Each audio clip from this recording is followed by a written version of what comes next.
Hello YouTube, thank you for clicking on this video and shout out to Big Daddy Algorithm for pimping it out to you. My name is Megan and I have lost my microphone bit and welcome to my channel.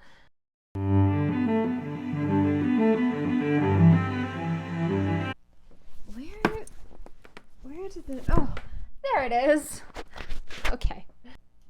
Okay, so we have a chaotic start to spring and to this video, but the good news is that now that daylight savings time is here, I can actually film after work during the week and I don't have to wait till the weekends because there's daylight now until 7 p.m. So sweet, that is a good thing for my channel, if not for my sleep schedule so much.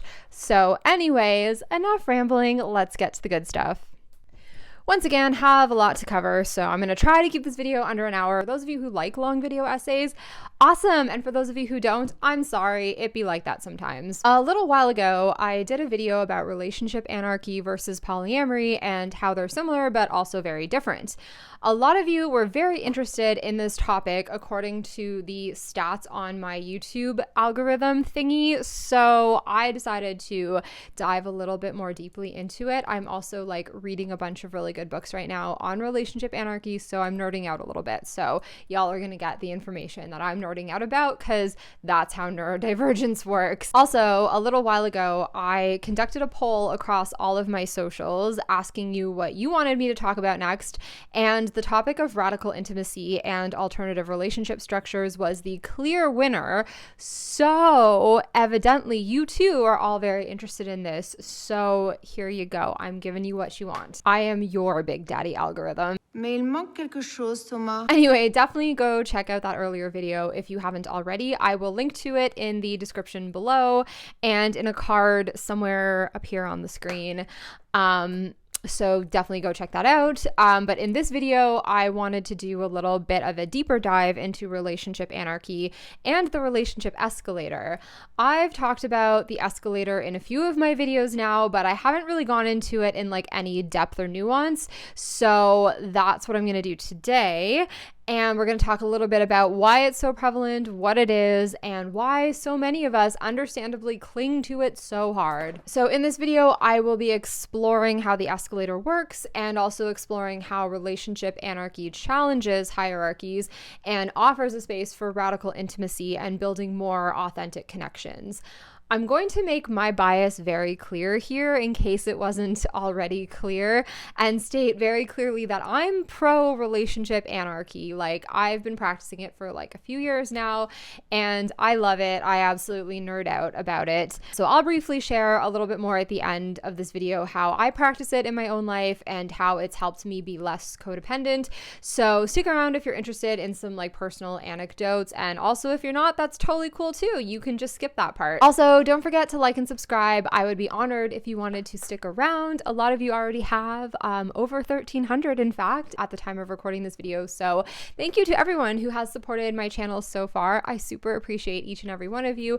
And I also super appreciate all of the comments that you leave on my videos. Like, I read each and every one of those comments, even if I don't always respond to every single comment. I do read them all and I really appreciate it. So thank you to everyone who takes the time to comment.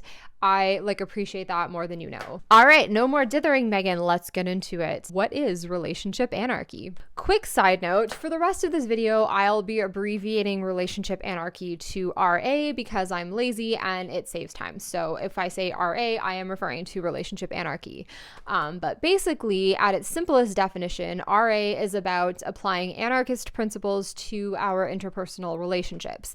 And by anarchy, I don't mean chaos and violence and unpredictability. It's really unfortunate that anarchy has those connotations in popular culture because that's really not what it's about at all. Anarchy just means a deconstructing of hierarchy by deciding together as a group or community which rules you want to live by and which ones you don't.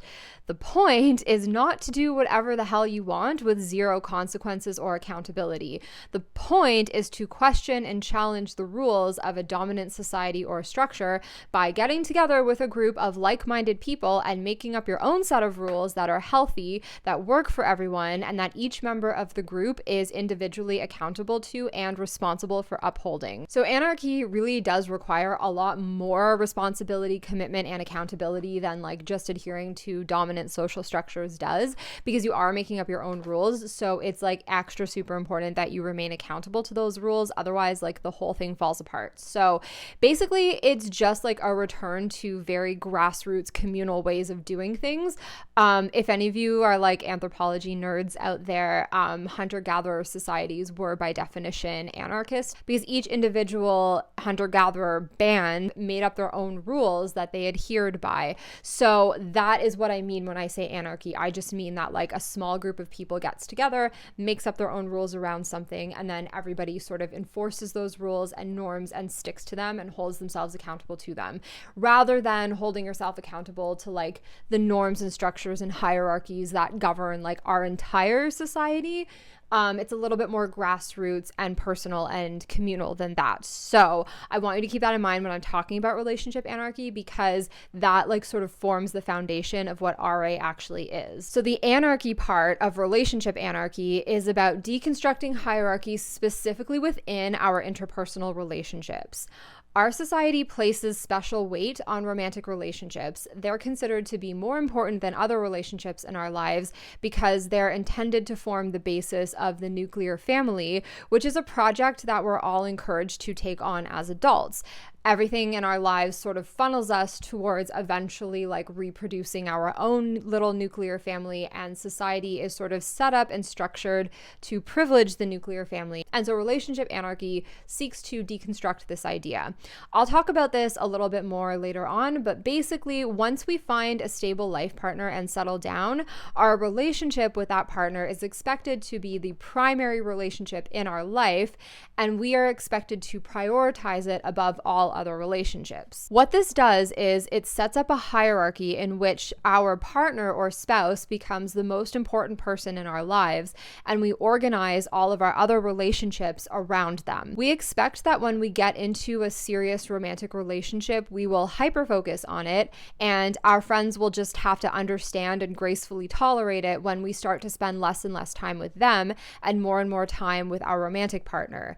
It's expected that our relationship with our partner will take precedence over our relationships with our family of origin, and that we will place their needs ahead of those of our parents, siblings, close friends, etc. These are sort of the unspoken rules of society, and this is sort of a way in which like the nuclear family unit that we form with our romantic partner is privileged above all of our other relationships. Relationship anarchy seeks to challenge these assumptions by deconstructing the implied hierarchy that exists in our interpersonal relationships. And those who practice it are usually doing the work of actively unlearning the social programming that teaches us to prioritize our romantic and sexual relationships. You can't really practice relationship anarchy unless you are doing that work individually. So unlike polyamory, which is the practice of having more than one romantic and sexual connection with the full knowledge and consent of all parties involved, relationship anarchy focuses almost exclusively on the concept of egalitarianism, and working towards it is the goal of relationship anarchists. There's room in RA for all kinds of relationships with all kinds of boundaries and practices, and it goes beyond sexual and romantic contacts. At the heart of relationship anarchy is this idea that the personal is political, and that the work of building more egalitarian societies starts at home in our interpersonal relationships by deconstructing the idea of the isolationist nuclear family and the privileged position that it enjoys in our society. Not to knock traditional nuclear families at all. There's plenty of room for those in relationship anarchy too. There is room for all kinds of relationships, which is why I like it so much. But the difference when you're practicing relationship anarchy is that it's about unpacking why the nuclear family is so privileged in the first place, and actively engaging in the practice of not making it the center of our lives. So in RA style style relationships, your spouse isn't any more or less important than your next door neighbor or your college roommate or your best friend from elementary school. All of these relationships take on equal weight, importance, and consideration when you're practicing RA. So you can totally do it. If you have a spouse and 2.5 kids and live in the suburb and you're otherwise very heteronormative, monogamous, relationship escalator type of person, and you're interested in relationship anarchy, those two things are not mutually exclusive. You can absolutely do both, because the point of RA is just to question why you privilege your spouse over all of the other people in your lives. Obviously, you need to be doing this questioning with the knowledge, consent, and participation of your spouse. This isn't something that you can just foist on them. Consent is really important. But if the two of you together are sort of questioning this idea, you can totally do that even though you're married and doing the whole escalator thing. That's why I love RA. It makes room for all of these things. So, have any of you ever had a close friend of the gender you happen to be attracted to and found yourself explaining to people in your lives that you're just friends? The just in that sentence is relationship hierarchy at work.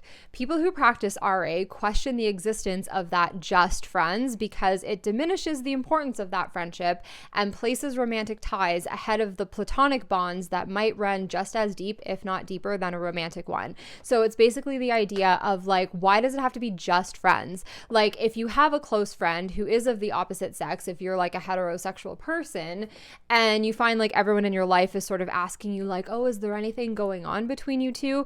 In a relationship anarchy-centered world, that would not ever even be a question. Nobody would ever wonder whether the two of you were sexually or romantically involved, because that would be irrelevant. So the important thing is that your relationship with that person is important in and of itself, regardless of whether there is any sexual or romantic context to it. As I said before, the entire purpose of RA is to deconstruct this idea of hierarchy. This doesn't have to automatically mean having more than one romantic and sexual partner. RA is not the same as polyamory, and I explained the differences in that previous video, so definitely go check that out. Although it's most often practiced in the context of polyamory because those two ideas are very compatible, it's definitely possible to practice RA when you're in a monogamous relationship as well. To be clear, this does not give anyone a hall pass to treat all of their interpersonal relationships as being casual or non-committal. RA and other forms of unconventional relationships require more talking, more time, more energy, and more commitment than traditional monogamous relationships do, because when you're practicing RA, less is assumed and nothing is guaranteed. Being in a committed long-term monogamous relationship comes with certain expectations and assumptions, for example, turning away from other people we may find attractive instead of exploring those connections, or that all of your free time belongs de facto to your partner. These things aren't guaranteed when you're practicing RA, and if you do decide to do them, they're explicitly discussed and agreed upon first. RA, like polyamory, is built on the idea of informed consent of all parties involved. Although they can be very emotionally fulfilling and joyful, a drawback of unconventional relationships is that they don't automatically provide the social validation and security that traditional monogamous relationships do, because they deliberately step off and away from the relationship escalator. What is relationship anarchy not? I feel like whenever I nerd out about RA, I need to offer the disclaimer that relationship anarchy is not an excuse to hide behind a fear of commitment. I've dabbled in polyamory and other unconventional relationship structures on and off since my mid-20s, and the amount of people I've come across who use non-monogamy and or relationship anarchy as a way to fix an existing monogamous relationship or to avoid taking responsibility for their attachment issues is staggering, and also heartbreaking because they give us a bad name, and I don't like that. And I mean, not to pass judgment, I'm not perfect. I've done that too. I've had to learn this stuff the hard way, believe me.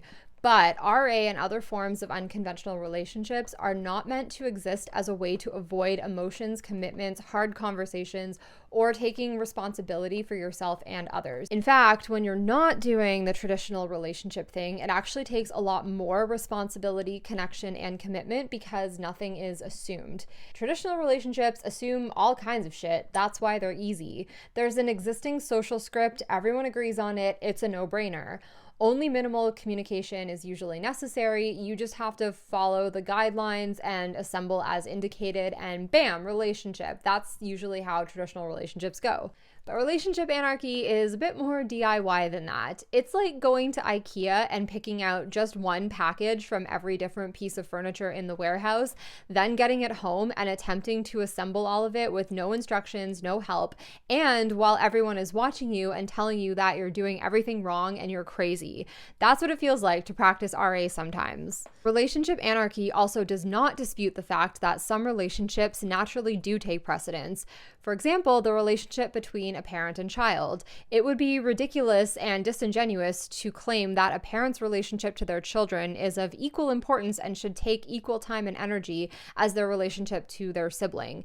Different bonds with differing levels of affinity, commitment, dedication, trust, agreement, emotion, passion, and affection exist, and these things all show up in each relationship at different times and in different ways.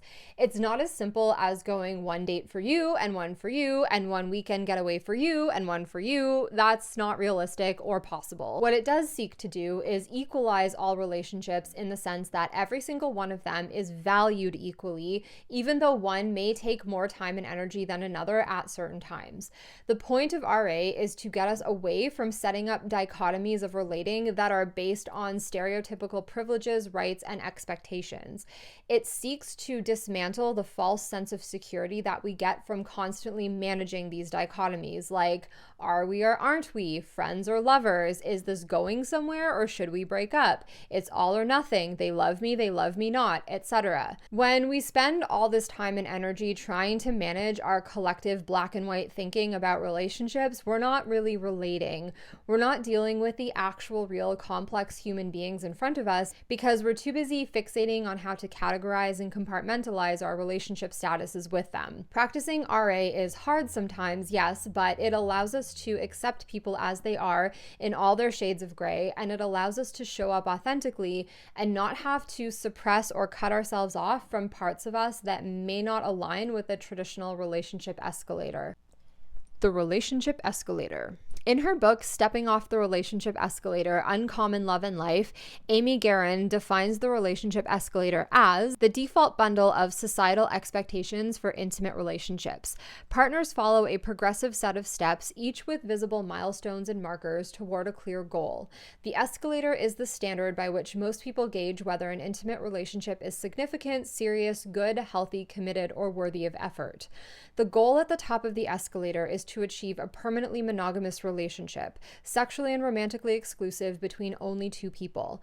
In addition, escalator partners are expected to live together permanently and to have their relationship legally sanctioned and publicly recognized, typically via legal marriage. Partners are expected to remain together at the top of the escalator until death. Common related but no longer heavily required escalator milestones include shared ownership of a home, combined finances, and having kids together. In our society, we grow up steeped in this Disney pop culture idea that relationships are supposed to go somewhere. How many times have you heard someone ask a person they're dating, where is this relationship going? How many times have you yourself asked a partner that question or been asked it yourself by a partner? When I was 16, I read He's Just Not That Into You by Greg Behrendt, that famous book turned movie about all the things that straight men do when they're serious about a woman, and how you can know that he's just stringing you along if he's not doing or saying any of those things. He calls and invites me to a party at his place. Let's look up places for your destination wedding. A lot of the points in the book focus on relationship escalator things, like he's just not that into you if he's not proposing, and he's just not that into you if he's still dating other people, etc. I remember feeling deeply uncomfortable when I read it, and even though I didn't have the language experience or knowledge back then to put what I was feeling into words, I knew that something about the advice in that book felt very narrow and short-sighted to me.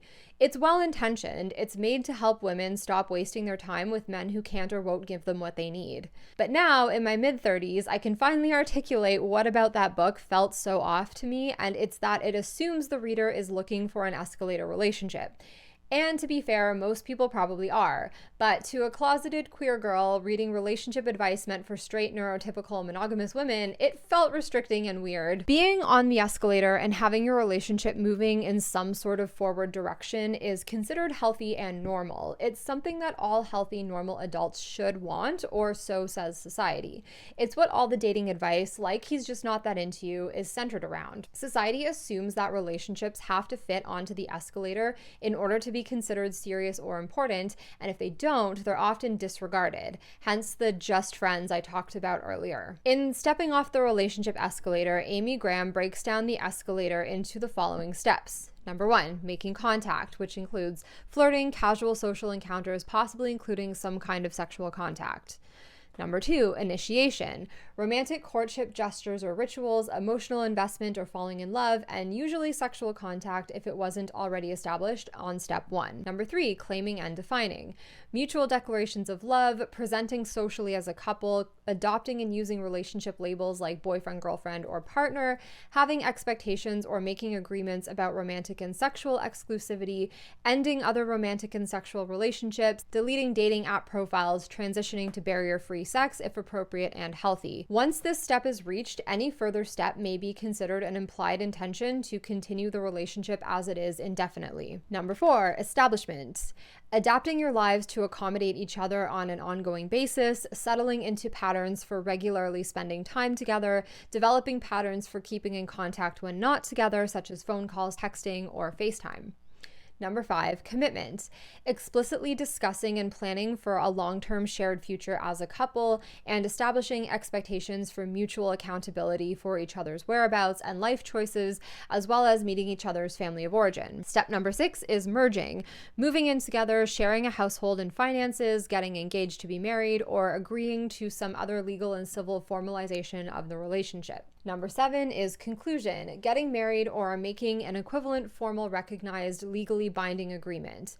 At this stage, the relationship is now finalized and its structure should remain in place until one partner dies. And finally, number 8 is legacy, which is purchasing a home together, having and raising children, or starting some other equivalent joint long-term project like opening a business or building an investment portfolio. All of these steps, except maybe arguably the last one, are all required in order for a relationship to be deemed socially important and valid. All other relationships are considered inferior to escalator relationships, including ones with friends or family of origin. Traditionally, when people start dating, they do so in order to determine whether or not a budding relationship has escalator potential, rather than just to enjoy the connection they're forming for what it is. If the relationship is deemed not to have escalator potential, it usually gets sidetracked to a less important status or it fizzles out altogether. Hence the time-honored dating advice of ditching someone for wasting your time, which I never really understood that concept of wasting your time. Maybe that's because I don't want kids, so I'm not really on any kind of biological clock, so I have the freedom to take my time in my relationships, but I never really understood the concept of wasting someone's time. I've had plenty of casual non-committal short-term relationships, and at no point did I ever feel like any of those relationships were a waste of time, because I really deeply enjoyed each of my connections with each of those individuals, and I learned something from each of those individuals. I grew as a person through those connections, even if they were really short-lived. They all taught me something, and I valued my time with those people, no matter how long or short that time was. One of the most valuable, important relationships of my life was a 9-month fling that I had 7 years ago. So I never really understood that concept of wasting someone's time. That to me just reads as a very capitalist kind of concept of time as being a resource that you divvy out to people who are deserving of it, as in people purchase your time through commitment, exclusivity, etc., rather than it just being a thing that exists that you can freely give. So I never really understood that, but anyway, if any of you want to explain that to me in the comments, feel free. If you want to tell me that I'm dumb and have no idea what I'm talking about, that's what the comment section is for. But anyway, I digress. That's just what I have always sort of felt about that, which again is why I love RA so much, because in relationship anarchy, this doesn't happen. There is no waste of time. Each connection is evaluated and enjoyed for what it is, and the people participating in it get to consciously choose what their relationship will look like and how they want to proceed with it. It leaves a lot more room for creativity and a lot less for anxiety and worries about where the relationship is going. it also doesn't automatically disqualify otherwise healthy and joyful connections just because they don't have escalator potential, which can result in a lot of rich and meaningful relationships that you otherwise might have missed out on. If I had been one of those people who was like desperately looking for an escalator relationship, I would have disregarded a lot of the really important, valuable connections that I've made in my life, and that would have made me really sad. Like, I would not be in my current relationship right now if I was like really looking for that escalator kind of relationship, and I would have missed out on like 4.5 years of a person that I really love and care about. So again, like, to me, I just never understood this concept of wasting time. In reality, even for those who never question the relationship escalator at all, most of our relationships will never make it to the top. Most couples do break up, most marriages end in divorce, and most people we date will never turn into serious relationships. Does that mean we automatically discount and disqualify the majority of the healthy, meaningful connections we make throughout our lives? The escalator says yes, but relationship anarchy says no, we don't need to do that. No way. There's absolutely no reason for that. But the thing is, escalator relationships are privileged and therefore attractive. It can be really hard to step off the escalator because of the social stigma and dismissal that goes along with doing that. Generally speaking, we don't give much thought to the implied hierarchy of the escalator. We simply just accept it and reproduce it. For example, imagine that there are two siblings, a brother and a sister, who grew up together and enjoyed a very close, very mutually fulfilling and important platonic relationship. Now, imagine the brother ended up marrying someone with whom the sister didn't get along. Because the brother and his wife are married and in an escalator relationship, it's expected that the brother will prioritize his wife over his sister and take her side if any conflicts should arise. In relationship anarchy, this would not happen. The sister and the wife would each be responsible for managing their relationship with each other and recognizing that both are of equal importance to the brother. For his part, the brother would support both his sister and his wife, accommodating both their needs to the best of his abilities and taking steps to help them both achieve some sort of resolution or equilibrium. Everyone would be responsible for managing their own emotions and boundaries, and open communication between all three would be encouraged at all times. RA gives us the freedom to decide for ourselves what each of our relationships will look like, and it allows us to consciously choose and agree upon the expectations and commitments that we will take on with each important relationship in our lives. Nothing is assumed, and everything is talked about and consented to. The smorgasbord. One of the big features of RA is something called the smorgasbord. It's basically a list of all the things that a relationship could consist of, and the idea is that you sit down with each important person in your life and decide together which of these things your relationship will consist of. It looks like a lot to choose from, and it is, but when you think about the fact that all of the things listed here are expected to be provided by our romantic escalator partners, it seems like a lot for just one person in our lives to do all of this for us, and for us to do all of this for one person. When you look at all of this laid out together, it looks pretty exhausting, doesn't it? RA spreads out all of these things between multiple relationships so that the burden doesn't fall entirely on one person's shoulders. For example, let's say we have a woman named Dana. Dana has a long-term romantic and sexual partner whom she sees 2 to 3 times a week and has been in a loving relationship with for 8 years. Let's call him Chris. Dana and Chris have never been married and never lived together, and they have no plans to do either of those things, but they love each other very much and are deeply emotionally entangled and committed to each other. Now, let's say Dana also has a close friend named Mary. She and Mary have been friends since they were 12, and now they live together in a house with both their names on the mortgage. Dana and Mary are not romantically or sexually involved, but they share a home and have merged their finances and are often each other's plus ones at family gatherings, weddings, funerals, and other important events. Mary has a spouse named Amy, but she and Amy live separately and are occasionally romantically and sexually involved. Mary and Amy got legally married to help Amy speed along her immigration papers, but they have no intentions of ever living together. Mary is polyamorous and spends regular time with 2 to 3 other partners with whom she has deep and meaningful relationships also. Then Dana decides she wants to have a baby. Chris doesn't want kids, so with his consent, she has a baby with another close friend of hers, Adam. Adam lives close by, and the two of them draw up an agreement for co-parenting, which includes spending 3 to 4 evenings a week doing family activities and sharing parenting responsibilities. Mary also steps in as a de facto third parent and helps with childcare duties when the kid is spending time at their house. To Dana, her sexual and romantic relationship with Chris is no more or less important than her nested relationship with Mary or her co-parenting relationship with Adam. Each of these relationships serves a different purpose and is based on different things, but all of them are equally valid and important. From Mary's perspective, even though her relationship with Dana isn't romantic or sexual, it's no more or less important than her relationship with her wife or with any of her other romantic and sexual partners. This is an example of how relationship anarchy could work in real life. Does it sound complicated? Yes, and it definitely can get complicated, which is one of the major drawbacks of relationship anarchy. It requires a lot more time, organization, energy, and conscious, consistent communication, and so it can be harder than escalator relationships for that reason. RA and unconventional relationships in general also don't have pre-existing social scripts on which to draw from and operate, nor do they often receive a lot of support from family, friends, and other social networks who may not know about, understand, or approve of relationship structures that deviate from the norm. When an escalator relationship becomes difficult, there are usually plenty of people who understand, have experienced similar difficulties, and can offer empathy, advice, and support. When unconventional relationships run into difficulties, there's often no one there who can offer the unique kinds of support and advice that's needed in those situations.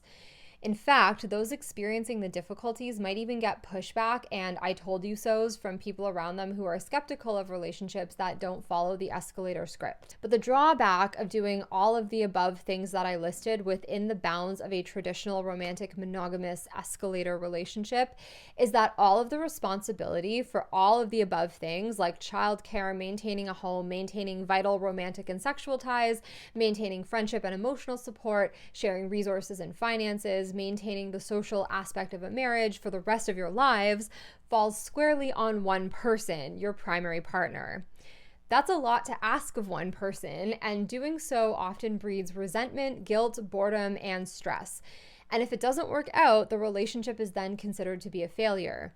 And it's expected that you move on from that person and cut as many emotional and physical ties with them as possible at that point, so as to leave room for a new escalator relationship to come in eventually. It's a black and white, all or nothing approach that doesn't really leave a lot of room for the nuances and gray areas of actual lived human connection. One of my favorite creators on TikTok is a therapist who specializes in counseling for queer and non-monogamous people. I will link to her below. She's really awesome. And she posts videos about polyamory and how to navigate unconventional relationships in general. A little while ago, she did a video about de-escalating a relationship instead of breaking up. And I loved it so much because breaking up implies pain, heartache, and like a permanent severing of ties.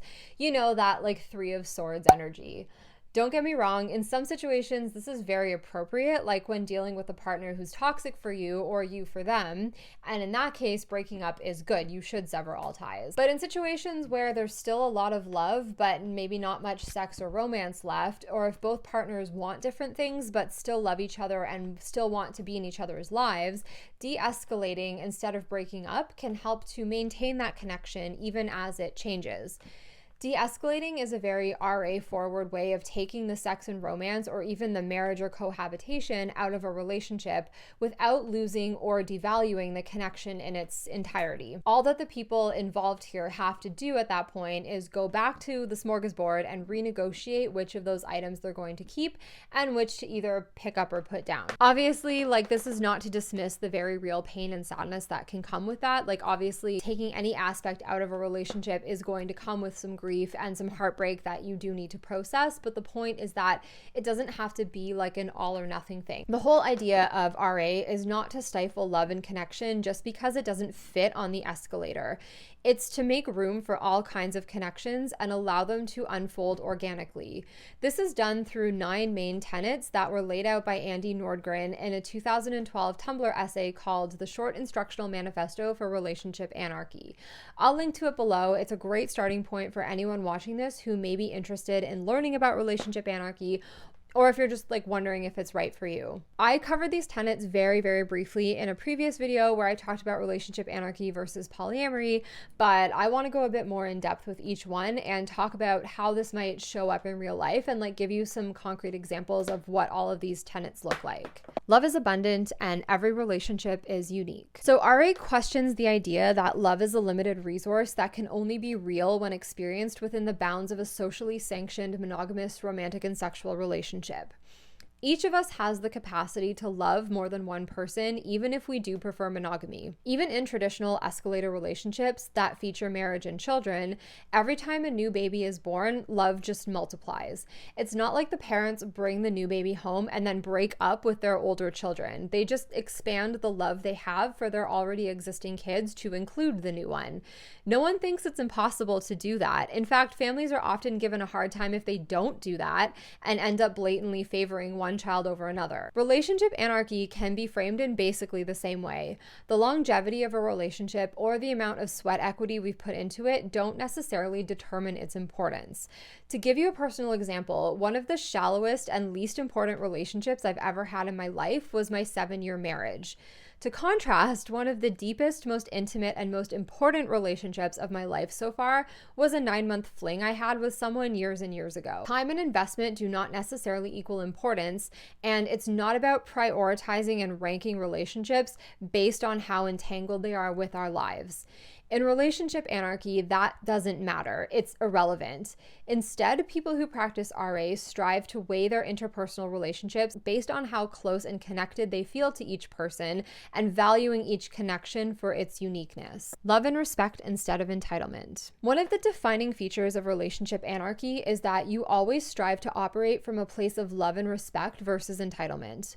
What this means is that everyone fundamentally respects everyone else's independence and self-determination, and no one assumes that they're entitled to anyone else's time or energy. In escalator relationships, it's common and even expected that one partner should sacrifice significant aspects of their life in service of the goals and desires of another partner. This can happen in egalitarian ways, don't get me wrong. One way that it commonly manifests in escalator relationships is by each partner taking turns working and staying home with the kids, trading off so that it doesn't fall all on one person's shoulders all the time. Or maybe one partner quits their job entirely to stay home with their kids and help their spouse run their business. But in RA, this would never happen. Rather than looking for compromises in every situation, people who practice RA strive to let their loved ones choose paths that keep their individual integrity intact without letting that mean a crisis for the relationship. This is obviously easier said than done, though, because we still have emotions and jealousies and insecurities still can pop up. So this is not really an easy thing to practice in reality. It goes against all of our social programming. So imagine that your spouse gets their dream job, but it's on the other side of the country and you're neither willing or able to move with them. What are your options in that situation?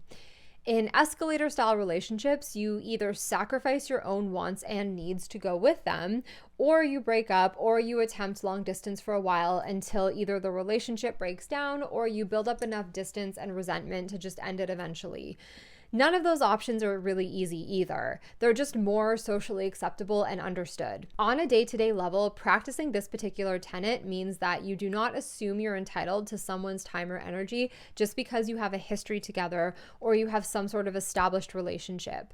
With monogamous couples who are on the escalator, there's often the implicit expectation that any and all time not spent at work or on childcare and household duties automatically and by default belongs to the couple. There's no me time, just we time. In RA, this is never assumed or implied. Even for nested partners, there's never the expectation that time at home together means time spent together. You still have to ask, may I come in? Do you want to watch a movie together next Saturday? Are you available to talk, etc.? Respecting someone's space, time, and energy is a core part of respecting them, and this means deconstructing the escalator idea that you're automatically entitled to someone's time and energy just because you're involved with them in a certain way. Staying away from entitlement and demands ensures that the relationship is truly mutual. It avoids breeding resentment because it doesn't require the other person to sacrifice any part of themselves just to prove that they love you. This can be a difficult thing to unlearn because popular culture and the media are full of examples of how romantic it is to toil and sacrifice for a romantic partner as a way to demonstrate the depth and truth of your love. But that's not really love. It can't be because it doesn't take the other person's needs and perspective into consideration, nor is it fair to yourself. If you really love someone, you don't want them to sacrifice core parts of who they are and what they want just to please you. Another personal example, my partner of 4.5 years lives about an hour away from me in a different city. When I moved here, I did so with absolutely zero expectations that he would move with me either immediately or eventually. It was the right decision for me, but it would have been the wrong decision for him. I knew that he had to stay where he was, both because of his job, but also because he loves living in the city and he would hate living where I do. So why would I want him to suffer on my behalf just because I wanted him to be closer? I've gotten comments here and there over the years along the lines of, well, why doesn't he move here to be with you? And doesn't it upset you that he doesn't want to live closer to you? And will he ever move out this way, do you think? Well-meaning as those questions are, my answer to all of the above is a resounding nope and no way. He's happy living where he is, and I'm happy to visit him there, and we've negotiated a groove that works for us. My moving away could have meant a breakup if I had been unquestionably following the relationship escalator, but learning about and actively practicing RA allowed for a flexibility that meant our relationship could bend and change, but didn't have to break. Find your core set of relationship values. Before embarking on any kind of unconventional relationship path, it's really, really important to work out with yourself what your core set of relationship values are. Not only will this keep you from entering into situations that are unsafe for you, it will also help you to advocate for yourself in all of your interpersonal relationships. Relationship anarchy requires that all parties involved come to the table with a clear idea of what their needs, expectations, and boundaries are. Without this, you won't be able to effectively negotiate and communicate what you need in order to feel safe, loved, valued, and secured. Escalator relationships don't necessarily require this because they offer a predetermined set of rules, expectations, and boundaries that all parties are expected to follow without needing to discuss or explicitly consent to them. An example of this is the expectation of sexual and romantic fidelity. In escalator relationships, this is implied and it's an inherent part of the agreement. With RA, this is not automatically assumed, so if monogamy is important to you, it's important to know that about yourself so that you can discuss it explicitly with the people you're forming romantic and sexual ties with. It's also important in relationship anarchy that you never compromise any of your needs, values, and expectations in order to keep a relationship or prove to someone that you love them. It can be really hard to do this in practice because doing so risks the pain of losing relationships, but at the same time, this leaves the door open for connections that feel safer, more authentic, and more aligned.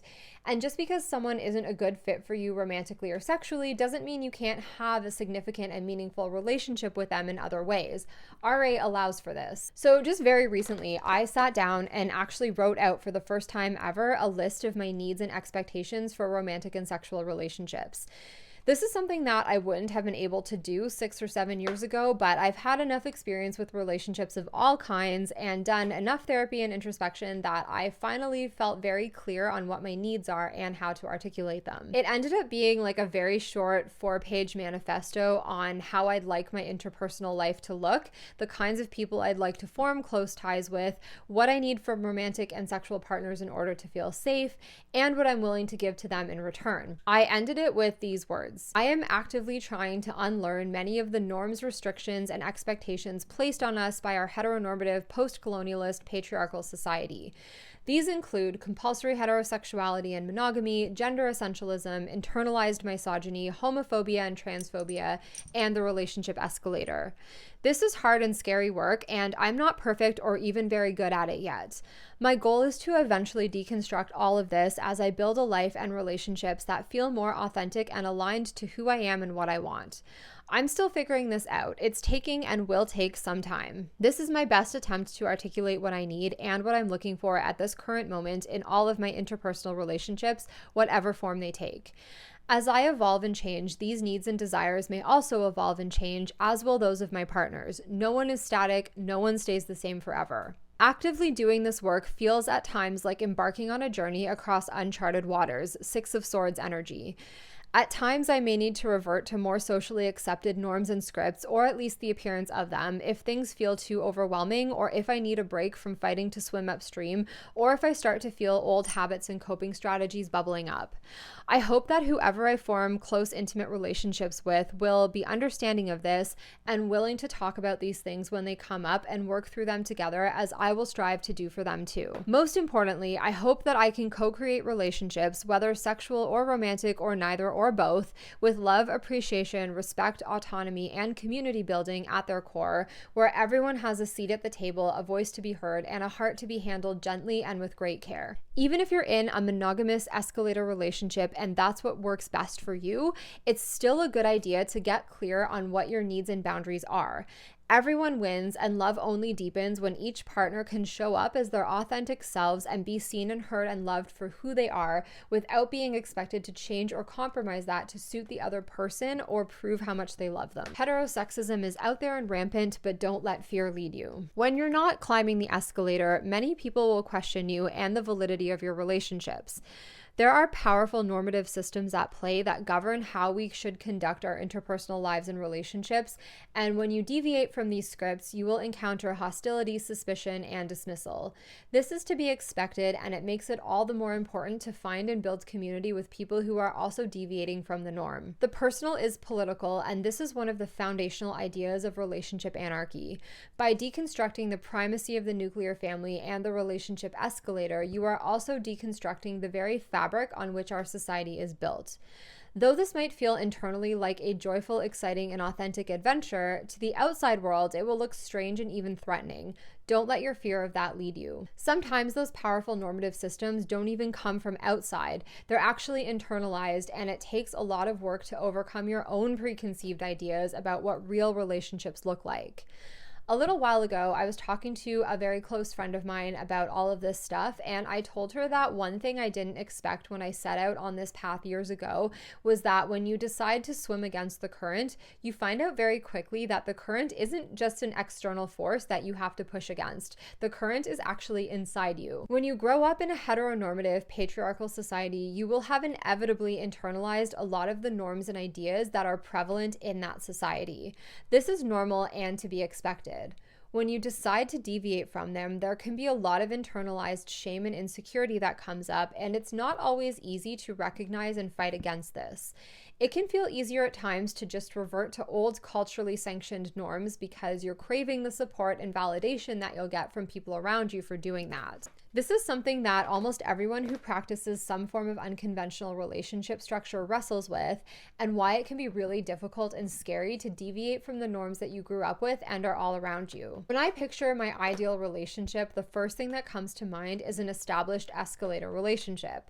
But when I dig a little deeper and actually imagine myself in that kind of relationship like 10, 15, 20 years down the line, I start to feel stuck, bored, and a little panicky.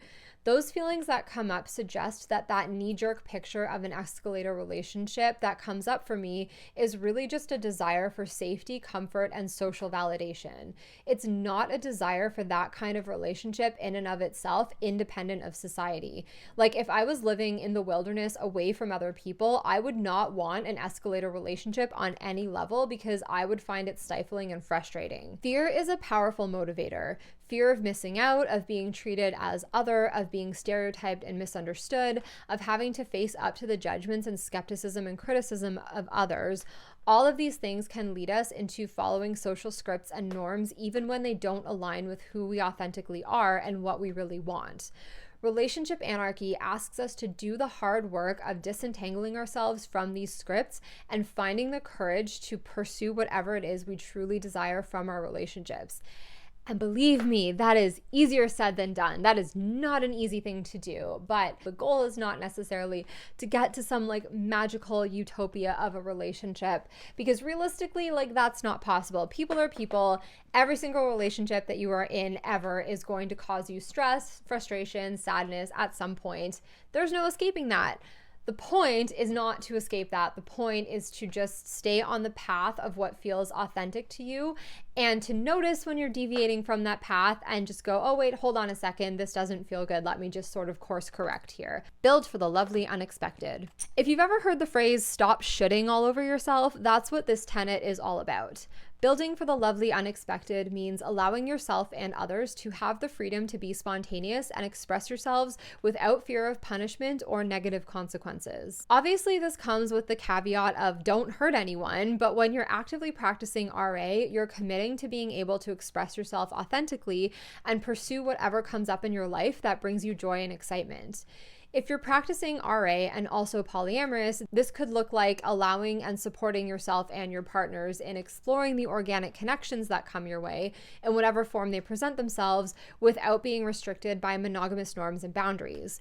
So if you or any of your partners ends up meeting someone and there's like a romantic sexual connection there, this could mean having the freedom to explore that, even if you're involved with like one or more other people. If you're practicing RA and you're also monogamous and that's what feels good to you, then this could look like allowing yourself and your partner to fully explore and commit to outside hobbies, interests, jobs, and friendships that come up. I'm someone who tends to hyper-focus on certain interests and hobbies that I have, so this is how it's manifested for me mostly. My partner and I are both entitled to take all the space and time in the world that we need to prioritize our health, our hobbies, our jobs, and our interests, and our other friendships without it having to take away anything from our relationship. Escalator relationships are traditionally very black and white about things like this. If you meet someone and befriend them, but they're attractive and single, that friendship is seen as a threat to the existing relationship. If a partner spends too much time on a hobby or a job or like a friendship they have, they're accused of being neglectful and branded as selfish or a workaholic. But RA allows for these things to flourish without it having to mean a threat to the relationship. But the caveat is that you have to be extra mindful of the commitments and responsibilities that you do have towards your partner. You can't just throw them out the window as soon as something new and shiny comes along. So to give you like a concrete example, back to my current relationship, we allow each other all the space and time in the world to nurture our relationship with our friends, to focus on work and hobbies, to put time and energy into the things that are important to us individually. But every night before bed, we have a FaceTime date, and this is what keeps us anchored and secure. I have all the freedom in the world to say I'm going out with friends every night this week and stay out as late as I want, but I always call him before going to bed no matter what, and he does the same thing for me. Even if that means ducking out for a quick FaceTime call while I'm out with my friends or calling him as soon as I get home before I go to bed. And on nights when he works late or wants to go to bed early, he'll make sure to do the same for me so that we always have that touch point at the end of the day, no matter what. Like, this is something that we've committed to, and that's important to both of us. And so no matter what else I'm doing or have going on in my life, it's really important to remain responsible to and accountable to that commitment. Relationship anarchy isn't about being non-committal and doing just whatever the hell you want with zero promises or accountability. It's about allowing for the beautiful, unexpected things that come your way to flourish while still remaining anchored to one another through arrangements and commitments that you make and that feel good to both or all of you. It can be scary to do that sometimes, though. It takes a lot of trust and accountability to maximize yours and your partner's freedom and autonomy, and that can really challenge you emotionally. So like, practicing this doesn't mean that things like jealousy and insecurity are not going to come up. They absolutely are, because those are human emotions and they are present in like any kind of relationship that you have, and that's just to be expected. But the point is that when these things do come up, you have to sort of step back, examine where they're coming from, get to the root of what's causing those feelings, and then discuss them with your partner and like work out a new agreement or commitment if that's what's needed in the situation. So when I say things like this doesn't have to be a threat to the relationship, what I mean by that is that even though you might feel threatened, that feeling of being threatened doesn't have to spell doom. All that that's telling you is that it's time to have a conversation with your partner. That's all. Fake it till you make it. Breaking norms is hard, as I've already talked about. Not having broader social support and validation makes that even harder. There are no predetermined rules, scripts, and norms that govern relationship anarchy, and this is by design because otherwise it wouldn't be anarchy. I like to compare this one to doing a paint by numbers kit versus painting a landscape from scratch. The paint by numbers kit is like an escalator relationship. You can just relax into it, turn your brain off, and enjoy the process without a lot of forethought and planning. Sometimes this is really nice to do. Sometimes you just want to turn your brain off and enjoy something that feels relaxing and safe. And when you're done, everybody can look at it and say, wow, what a beautiful thing you made. And you can feel good and proud of it. And there's nothing wrong with any of that. Life is hard. And for some people, normative relationships can be a great refuge from and support during the difficult things that do come up in life. RA is like doing a painting from scratch. It can be scary because the shape it takes and the colors you use are completely up to you. There's no outline to follow, and on the one hand, this is really empowering because you can create whatever you want, but on the other hand, it can feel really intimidating to be faced with this completely blank canvas and then be expected to sort of like create something that's beautiful. And this can mean like putting a lot of your pressure on yourself to be perfect all the time, which is definitely something that trips me up a lot and something that I have to be mindful of in myself. And that's something that can come up, like this expectation that you need to create this beautiful, perfect work of art from the go, even though you've never done it before. When you start out though, you don't have the skills to make something truly beautiful yet, and you're like painfully aware of that. You're going to have to make a lot of mistakes before you can make a work of art, and that can be really scary. The idea of faking it till you make it asks us to swallow that fear though and pick up the brush anyway and just put paint to canvas. It might not end up looking exactly how we envisioned it in our heads, but maybe we'll end up with something even more beautiful, who knows?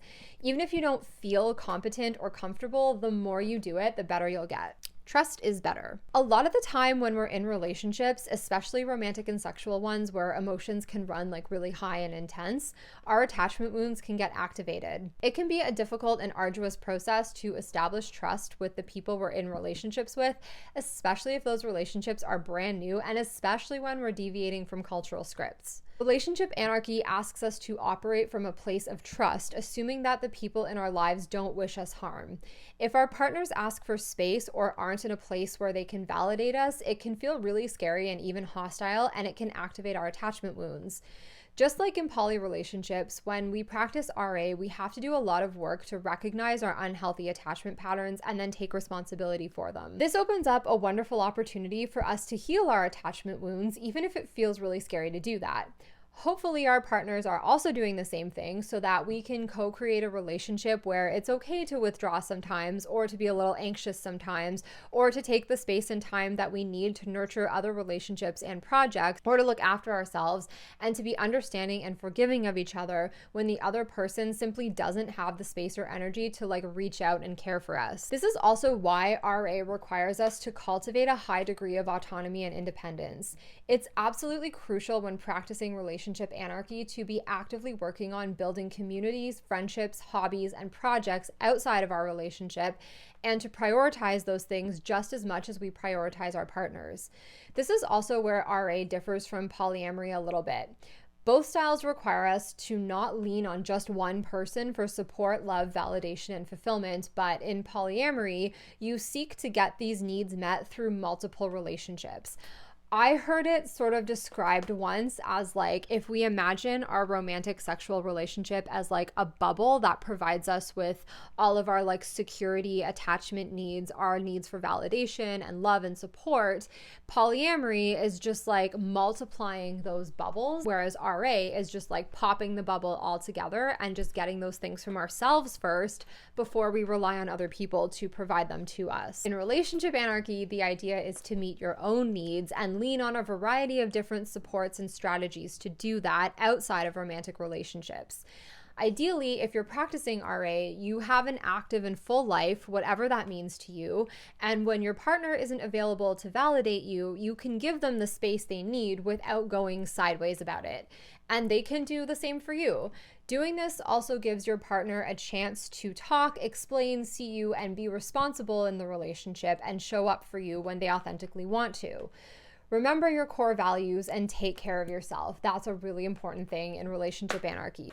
Change through communication. The good thing about relationship norms is that they follow a pre-established pattern and script, so really very little communication is needed in escalator-style relationships. Of course, it's always important to communicate with your partner no matter what kind of relationship structure you're working within, but when you stick to pre-established norms, generally everyone knows what to expect and what's expected of them. When you deviate from that, you're going off script like a lot, and that requires a high degree of communication about absolutely everything. It requires communication about communication, even about how often you're going to talk and which ways you're going to talk. Like, are you going to do phone calls? Are you going to FaceTime? Are you going to text? Whatever. You have to explicitly communicate about those things.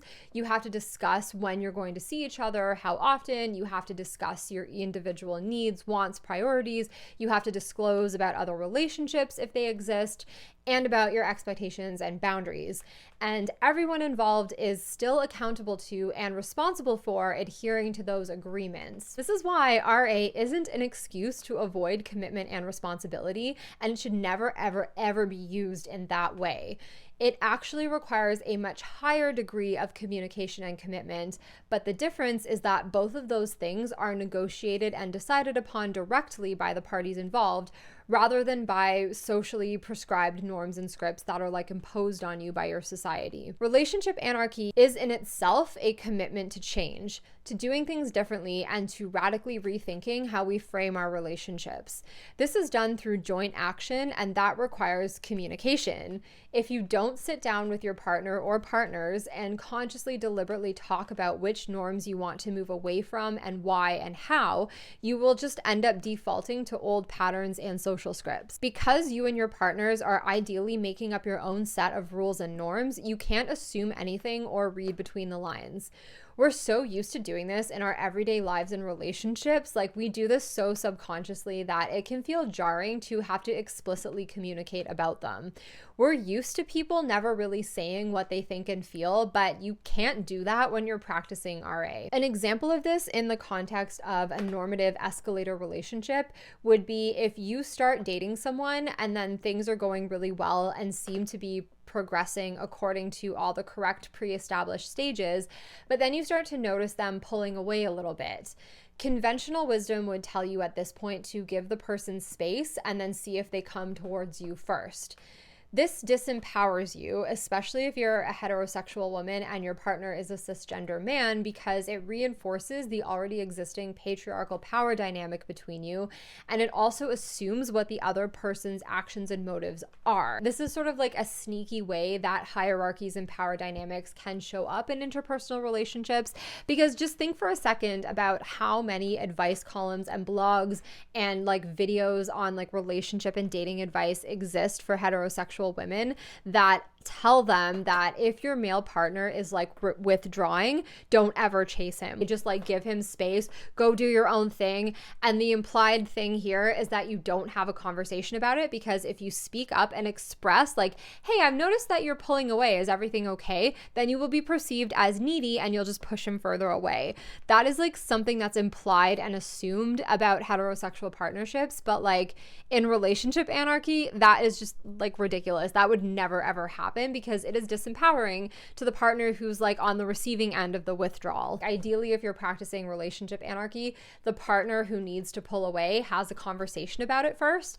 But even if they don't, because sometimes we do revert to old scripts, like nobody's perfect. So if you do feel your partner pulling away in relationship anarchy, even if you think it might just be your own perceptions and projections, you sit them down and say something to the effect of, hey, look, I've noticed you pulling away in these particular ways, and it could just be my own projections and perceptions, so I'm just bringing this up to clarify if this is the case. And if it is the case that you're pulling away or you need some more space, let's talk about how we can meet your needs in a way that honors and respects both of us.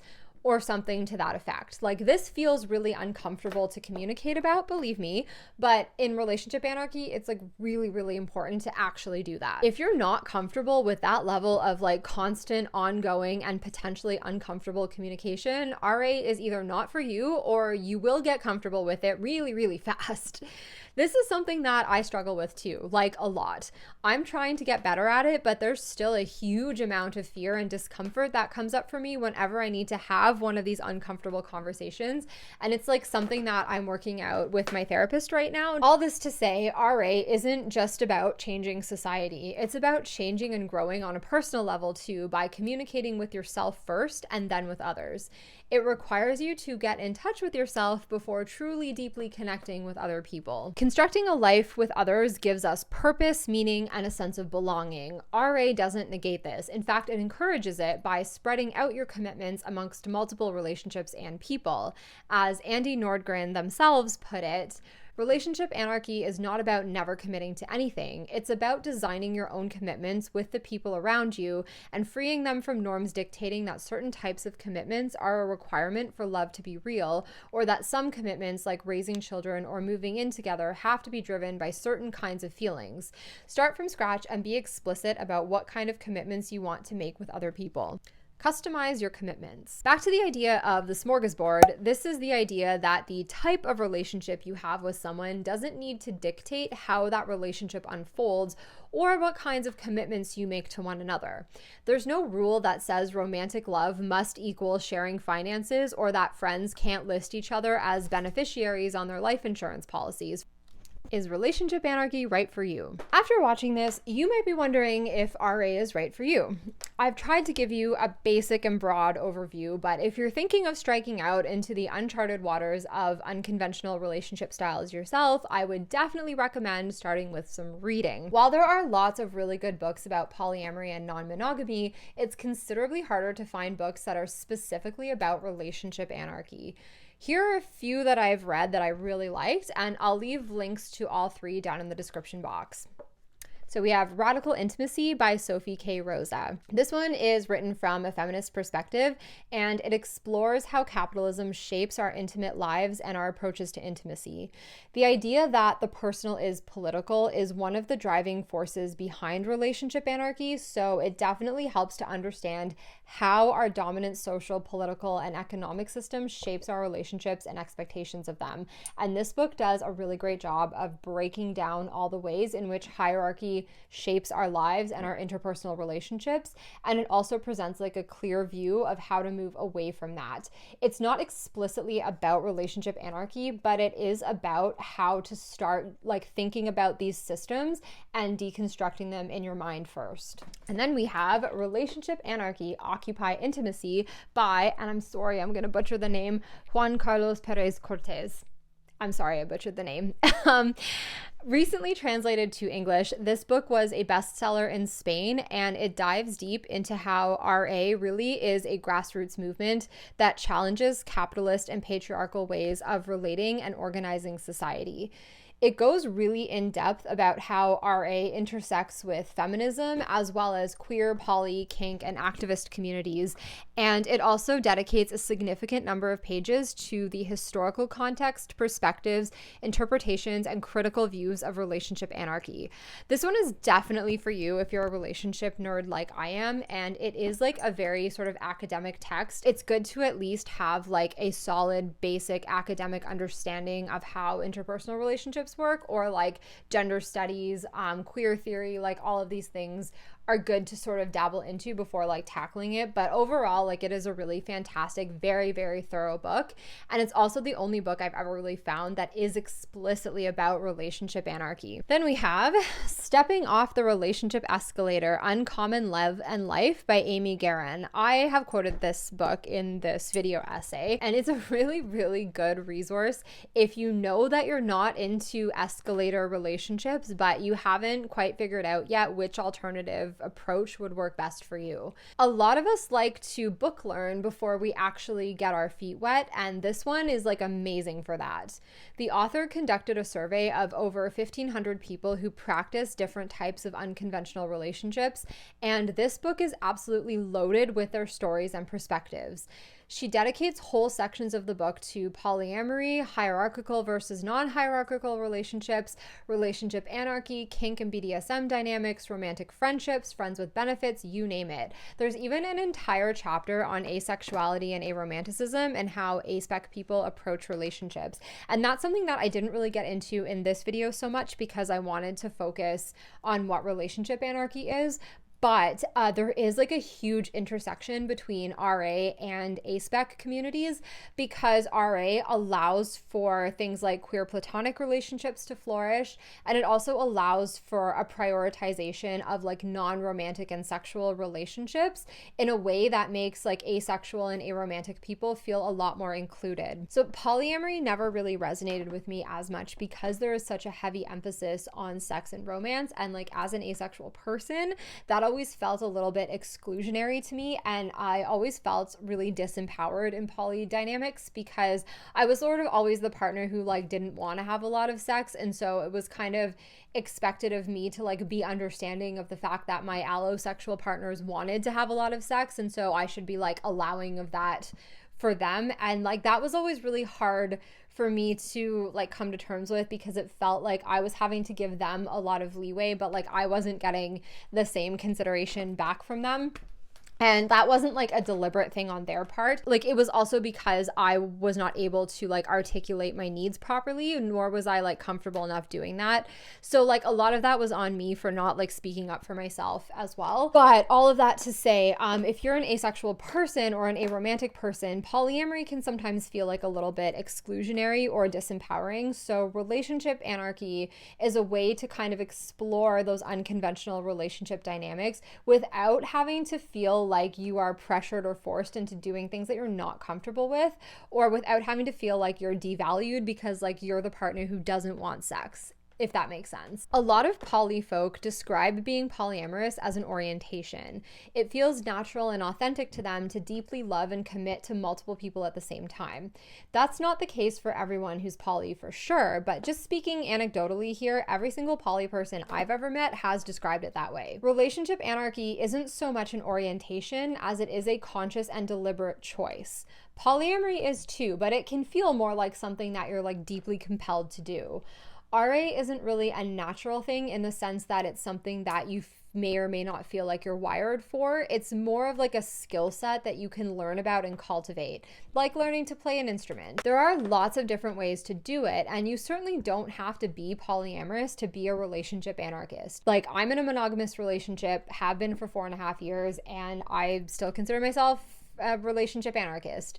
You can practice all of these tenets within the rules and structures of a monogamous relationship. That is totally fine. This could look like you and your partner deciding not to live together, or to have separate bedrooms if you do live together, or to encourage and support autonomy, independence, and close outside friendships in one another's lives.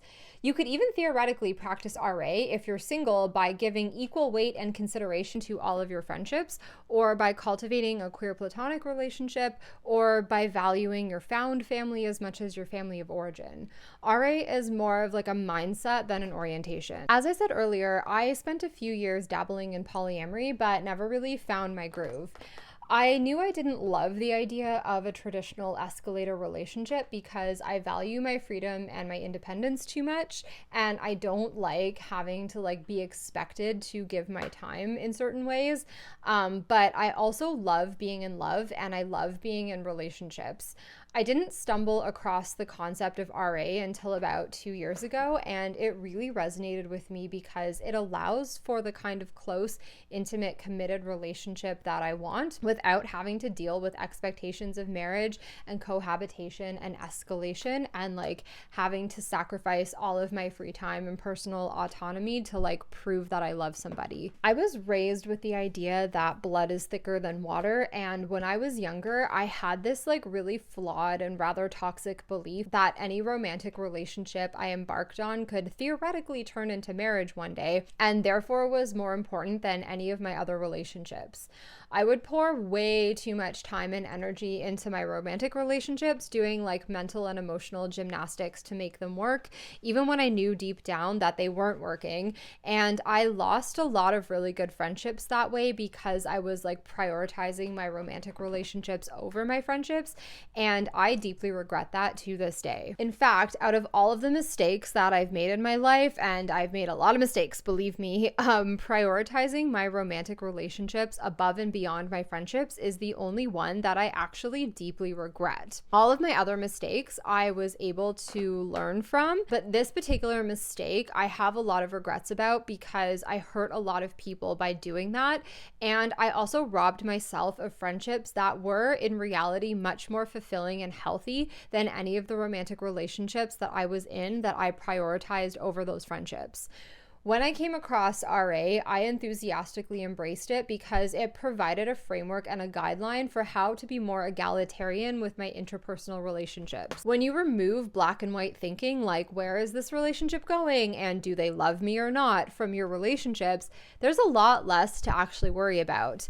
And like many of you watching this who also struggle with anxiety, when we're preoccupied with worrying about something, those worries take over. They don't leave a lot of time or energy for anything else. I had to have this kind of like come to Jesus moment with myself about 5-6 years ago after I lost like a particularly close long-term friendship, precisely because I was prioritizing my romantic relationships too much. When I sat down and thought about it and really thought through my life, I realized that like all of the times that I had been the happiest in my life thus far had been when I was actually like with my friends or my family or doing something that I loved, like a hobby or a creative pursuit, and that my romantic relationships up to that point like hadn't really made me as happy as those other things. And like at best, they had made me just as happy as those other things, but not any happier than any of the other things in my life. And so when I realized that, it empowered me to prioritize things equally, and I sort of had to like reshuffle and rethink my priorities a lot in terms of like what was important to me and what wasn't. But Relationship Anarchy was a really helpful tool in doing that. It didn't remove the intrinsic desire in me to spend like every waking second with people that I romantically love, but it did help me to see how not doing that actually does make me happier. Practicing Relationship Anarchy improved my romantic relationship too by leaps and bounds because it supported me in working towards a secure attachment instead of being anxious about my relationship all the time. Relationship Anarchy is right for me because it helps me to cultivate healthier forms of relating without losing myself in the process. It might be right for you too for the same reasons, or for different ones, or for no reason at all. Maybe it's just something you're curious about and want to learn more about, and to that I say go you. And maybe you're very happy with the escalator and that works well for you. To that I say go you too. I am not knocking monogamy or escalator relationships in any way, shape, or form. The point is to do things that feel authentic and aligned to you because there's something that you authentically love and choose. Even if you've taken the time to learn all about alternative relationship styles and unlearn social norms that govern relationships, and you still deeply desire and feel aligned with the escalator, then at least you're making an informed choice to stay on it and ride it all the way to the top. You're not just getting shuffled onto it blindly because that's what everyone else is doing. When we can actively and consciously choose what works best for us, knowing and fully understanding all of the options that are available to us, then we're living in alignment with what we value and who we are. The point isn't to choose one thing over another, it's to know and be fully aware of the fact that you have a choice in the first place. That's going to do it, my loves. I'm going to wrap this up real quick because my phone keeps running out of storage. So I need to go like dump this onto my app and start editing. But I hope that this was helpful and not just like a neurodivergent info dump, which like it was a neurodivergent info dump. Thank you for watching this all the way through, to like the 5 of you who do that. I super appreciate it. And to the rest of you, if you enjoyed this content and you want to hear more, definitely like and subscribe if you feel like sticking around. I talk about unconventional things on this channel, and sometimes I do sewing tutorials, so stick around, hit the like button. I'm super happy to have you here, and wherever you are, whatever you're doing, I hope that you have a wonderful day, and I will see you in the next one. Toodaloo.